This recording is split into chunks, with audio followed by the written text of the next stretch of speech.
जिंदाबाद इंकलाब जिंदाबाद इंकलाब जिंदाबाद इंकलाब जिंदाबाद इंकलाब जिंदाबाद इंकलाब जिंदाबाद इंकलाब जिंदाबाद इंकलाब जिंदाबाद।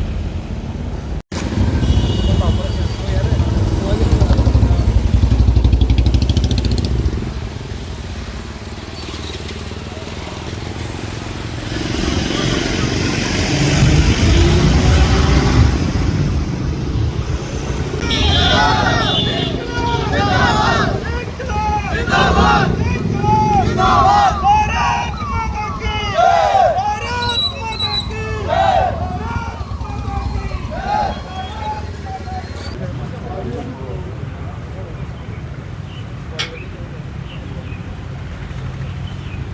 साथी ऊपर आ जाए, इतने आ सकते हैं। इंकलाब जिंदाबाद इंकलाब जिंदाबाद इंकलाब जिंदाबाद इंकलाब जिंदाबाद इंकलाब जिंदाबाद। भारत माता की जय। भारत माता की जय। भारत माता की जय।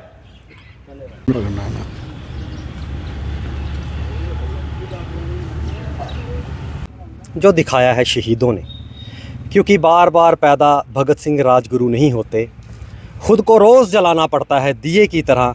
सिर्फ मुट्ठियाँ बंद कर लेने से इंकलाब नहीं होते, सिर्फ मुट्ठियाँ बंद कर लेने से इंकलाब नहीं होते।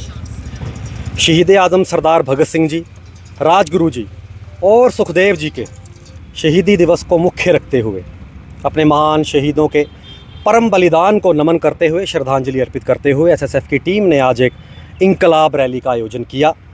जात पात और धर्म की राजनीति से ऊपर उठते हुए भारत की एकता और अखंडता का इंकलाब, नशे में डूबती जा रही हमारे देश की नौजवानी को मुख्य धारा में लाने का इंकलाब,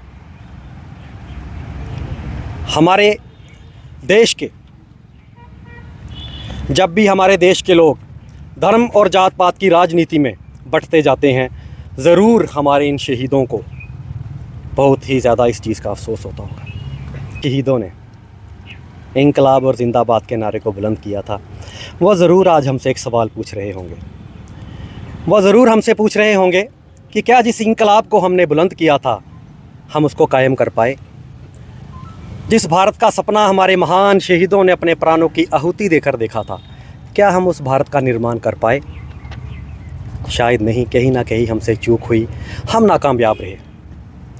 राष्ट्र निर्माण, समाज सेवा, खेल कूद के मैदान को छोड़कर नशे में लिप्त हमारा नौजवान इस बात का जीता जागता सबूत है कि हमसे चूक हुई है। किताबों को छोड़कर रील्स में मगन हमारा विद्यार्थी वर्ग इस बात का सबूत है कि कहीं ना कहीं हम नाकामयाब रहे।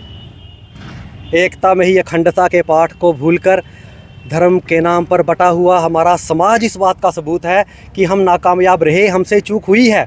आइए शहीदी दिवस के इस पावन अवसर पर हम सब भारतवासी एक प्रण लें कि उस इंकलाब को कायम करेंगे, उस सपनों के भारत को बनाएंगे, वो सर्वश्रेष्ठ भारत, वो विश्वगुरु भाग्य विदाता भारत। आइए मिलकर भारत को उस बुलंदियों पर लेके जाएं ताकि सच्चे शब्दों में अपने शहीदों को श्रद्धांजलि अर्पित की जा सके। धन्यवाद। आपने आज तख्तियाँ पकड़ी हैं, industry mafia, mining mafia, drug mafia, liquid mafia, क्या कारण है? और पिछले दिनों आपने महराज मलिक का बयान भी सुना होगा। जी देखिए, आज हम दिवस मना रहे हैं अपने शहीदों का, और इनसे हमने क्रांति, इनसे हमने रेवोल्यूशन, इनसे हमने गलत को गलत और सही को सही बोलने का अगर पाठ नहीं सीखा तो ये दिवस मनाने का फ़ायदा कोई नहीं। हमारे समाज में, हमारी स्टेट में, हमारे राज्य में, हमारे ज़िले में ये कुरीतियाँ इस बार मुखर रूप से चल रही हैं और इनके खिलाफ़ हमारे सारे समाज को बोलना चाहिए।